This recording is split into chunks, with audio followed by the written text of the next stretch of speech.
Welcome back to the channel, all you Zontes maniacs.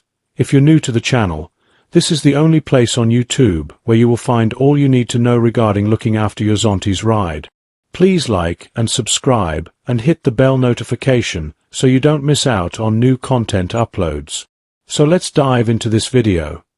So, you take off your front sprocket guard and think, why is that washer bent? Well, it's there for a reason. Behold, the front sprocket locking washer, smaller than your last WhatsApp notification. But ignore it, and your chain might launch itself into orbit. Without this washer, that sprocket's got commitment issues. It'll slide right off the shaft like your mate dodging the pub bill. So it's a 1-pound locking washer, or a chain slap to the kneecap, at 60 miles per hour. You decide. So yes, lock it down. Or prepare to be unlocked by physics.